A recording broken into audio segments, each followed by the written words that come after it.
Sunday evening, and on this channel, that can only mean one thing: Self-Care Sundays. Hi, I'm Linda. This is Linda's World, and this is Self-Care Sundays, Episode 3. Now, this week's topic is a heck of a lot more frivolous than the one we were talking about last week. Last week's episode dealt with identifying toxic relationships and signs that you may be in one. Now, it was a rather lengthy video. It had lots of information included, and it was rather deep, introspective, and a bit of a downer. Now, this week's episode, as I said, is a heck of a lot more frivolous because it is all about my much-needed trip to the hair salon. Why does this qualify as Self-Care Sundays, Linda? Why am I tuning in to hear about you going to the hair salon yesterday? Well, the answer to those questions and so much more are about to begin right now. I've been having a bit of a rough week. No, that's not true. I've been having a bit of a rough month. No, that's not true. I've been having a bit of a rough year. And so I haven't exactly been practicing what I preach here, and I have been doing very little in the way of self-care, because I'm the person that takes care of other people first. So, I'm a bit of a hypocrite. Anyway, the story goes like this. So, once upon a time, a couple of weeks ago, my best friend was talking about how she was really desperate to get her hair done. Now, we live in Brooklyn, and the hair salon that we use is in Staten Island, where my mother lives. And we each do not have cars. She has a license. I don't, but no cars. Now, my mother, who's a licensed driver with a car, she has been doing this thing for about a year now where she's been taking us to her hair salon, picking us up on a Saturday morning, and we do our hair. She drops us off in the neighborhood that I shop in often, that you've seen in my vlogs, the Bay Ridge area, and we get food and we go to a store or two and then we go home. And it's a wonderful Saturday. So I was kind of in the need of this myself. And so when I asked my mother to make the appointments for us, she said, "How about you too?" Because I had specified only my best friend. And I thought about it and I thought about it, and I was like, well, I mean, I really, really need it, but I don't have the money for it, and I don't know, lots of different things, right? And so I weighed it back and forth. I considered just hanging out with my mother and going to Home Goods while my best friend was in the hair chair, And finally, my best friend was like, look, just come with me, just do it. We'll figure the money out. It's all good. So we did, and we went. Now, I don't know why this is true. I don't know what the hell this is, but ladies who color their hair, tell me if you like this one. The night before your appointment at the hair salon, you stare at your hair. You stare at the roots that have grown into your natural color. You stare at the grown out blob of orange or brown or whatever color that you dye yourself, and you look at it and it looks absolutely abysmal, and you're embarrassed for yourself, and you want to wear a hat and stay inside, right? Then you magically get to the hair salon the next day and you look in the mirror that they have when you sit in the chair and your hair looks totally fine. I don't know. What the hell is that? Is it the lighting? Are they trying to get you to spend more money?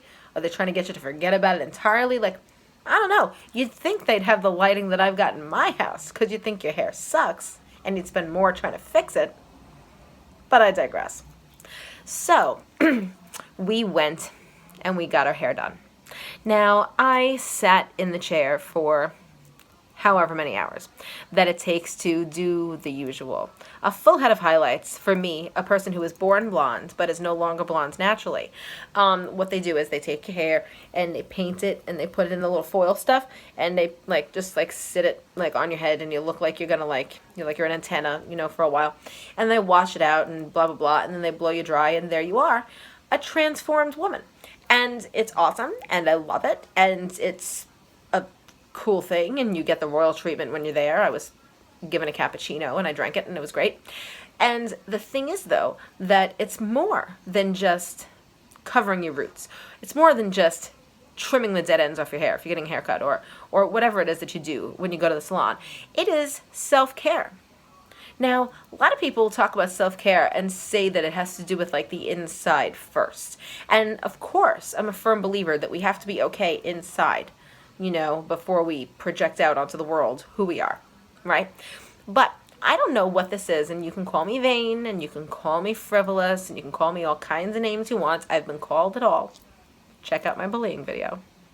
But I believe that looking your best is the first step in feeling your best. Am I alone here? Leave me a comment. I am dying to know. I want to know if I'm the only idiot who thinks that looking my best makes me feel my best, therefore I perform my best. Am I alone? Seriously, let me know. Well, anyway, I got my hair done, and I have to tell you, it did wonders for all that ailed me. I looked in the mirror when I got home. I pulled out my hair straightener. I straightened it my way because I have a tendency to blow my hair out like I'm going to like a wedding in 1960, you know, like poofy and whatnot. And don't ask. I don't know. Maybe it's a regional thing, New York City. Anyway, I want to tell you that it did a wonderful, wonderful thing for here. You know, like the area they focused on was here, right? And I felt better in here. And I've stumbled upon the reason why. Ladies, we have lots of challenges. Now, men, I know you have your challenges too, but I'm talking to the ladies here. We have lots of challenges in the day. And, you know, there's work problems and school problems and children problems and parent problems and you know, financial problems and health problems and mental problems and all kinds of problems, you know. And what happens a lot of times is our looks, because of all the problems, play second fiddle. You know, we say, oh, I really can't afford to get my hair and nails done because I have to buy XYZ for the kids. Or I really can't get my hair and nails done or get a facial or a massage or, you know, eyelash extensions or whatever it is that you get to like adorn yourself. I can't really get that done right now because I have to, you know, fix the car, or I have to like, or I don't have the time because I have this meeting and I have to take the kids to basketball practice and, you know, so forth, right? And so we just put it off and put it off and put it off. Now, I am fortunate enough to be single at 43. Okay. Now, I know a lot of people may be saying, Linda, what are you talking about? Fortunate. I'm happily married. What are you trying to say? I'm not trying to get at that. Whatever works for you works for you. I'm saying that, like, as a single person, right, divorced and happily so, I adorn myself for me. Okay. I don't have a husband or wife to look upon me and say, gee, you've really let yourself go. You know, nobody says that to me. I don't have a person to critique my looks in bed at night when we do whatever couples do, you know. So therefore, I do it for myself. Now, I have a video, and then, you know I've plugged myself twice already this evening, but there's a video that I've got that is called The Importance of Aesthetics, and I definitely recommend you check it out because I explore this topic a little further. You know, I'm not talking about aesthetics completely tonight. I'm talking about self-care. And so just, you know, go take a look at it and, you know, tell me what you think, because I think that outside care, you know, external beauty and adorning yourself really does wonders for the spirit.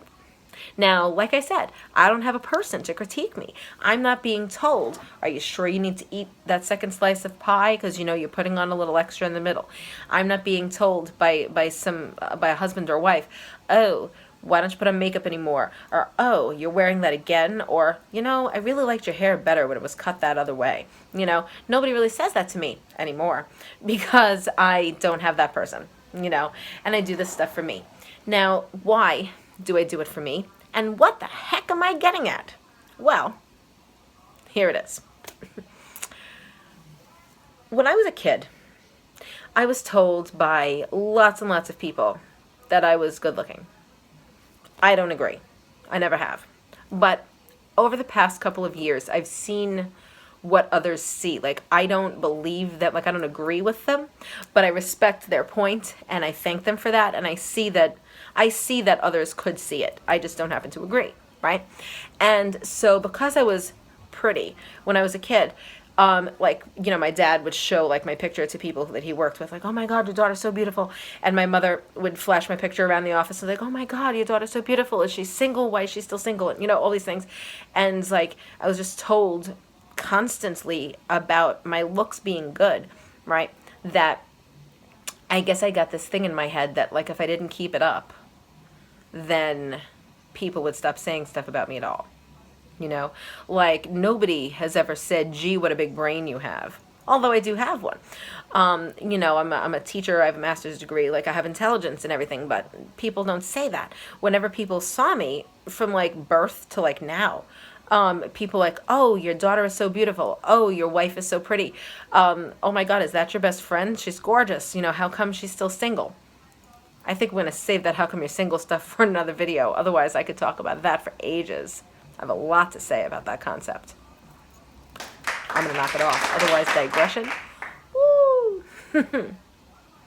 Anyhow, I got the impression a good 35 years ago that people thought I was cute, thought I was pretty or whatever, so they mentioned me. And I don't know that I loved being mentioned so much. Like, sometimes I just want to be left alone. But accolades are good. And so I got some accolades. And I was like, well, people like me. They acknowledge me. Like, they think that I'm pretty. So I just have to stay pretty. And people will acknowledge me. Cool. I'll do that. Right? So the hair started getting done the way I like it. And the makeup started packing on.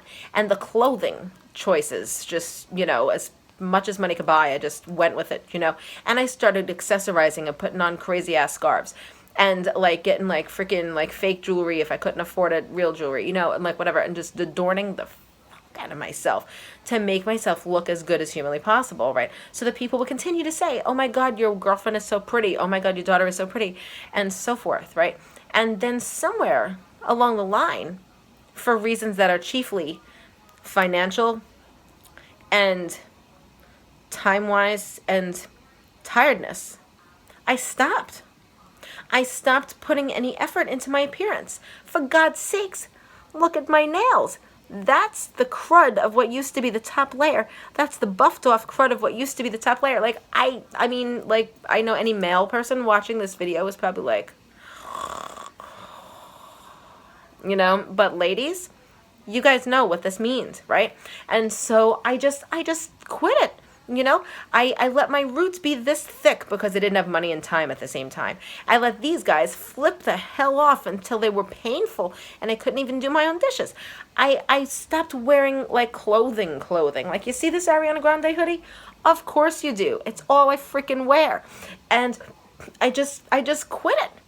And I don't know why. Except I do. I was taking care of others so darn much that I forgot to secure my own oxygen mask. I forgot to do what makes me happy first. And if that's looking good, if that's like putting effort into my appearance, so be it.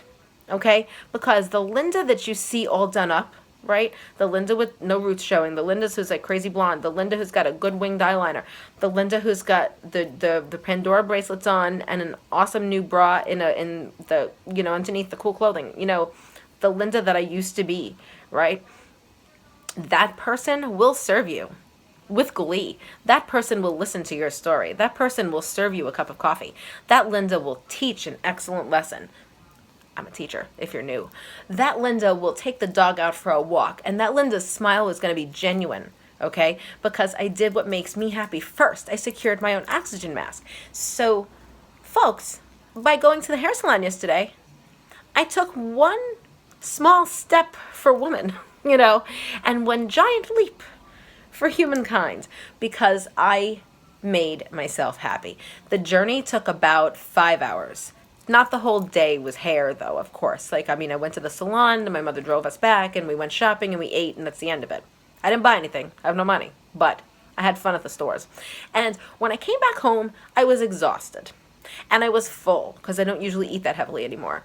And I was, I don't know. I was kind of spent, But then I woke up today, Self-Care Sundays, Super Bowl Sunday, and I woke up and I looked kind of nice. I wasn't horrified by my appearance. And I looked at my hair and I could see visible stripes of different blondes that she wove through the painting in the foil. If you have ever highlighted your hair, you know what I mean about painting on the foil. And life didn't suck quite as hard, because I looked okay. I looked like old Linda. I looked like the Linda whose smile was genuine. So what does this mean for you guys? Well, Self-Care Sundays is about securing your own oxygen mask, as the old adage says. Self-Care Sundays is about doing what makes you happy first, or what calms you, or brings you relief, or relief from the shit of the world, the stuff of life that gets you down in whatever manner you see fit. Yesterday, my way that I saw fit was going to the hair salon. So I did that. I implore you. I encourage you.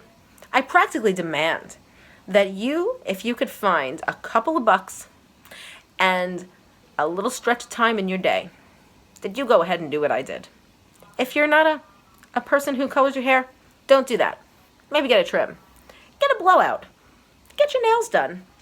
Get false eyelashes. Go to Ulta and buy some makeup. Do something purely aesthetic, something that just adorns you. Because you're going to wake up the next day, you're going to look different, and you're going to look at it, and you're going to go, oh my God, is that who I used to be? And it's going to be awesome. And your smile, too, will be as genuine as this one. See that smile? That's genuine tonight. Because I feel better. Because I look better. Because I'm blonde again. That's all it took. I'm easy to please. I'm a cheap date. So, I think I'm going to conclude here because I know that you guys want to watch the Chiefs and the 49ers play in the Super Bowl.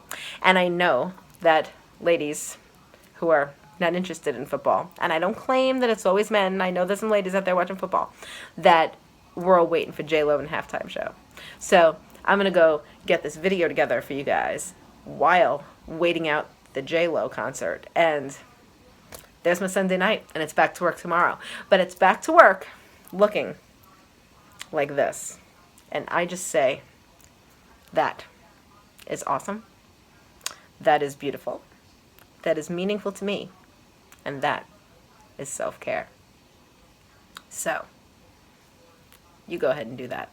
But before you do, I want you to do what I always tell you to do, which is watch, like, comment, subscribe to Linda's World.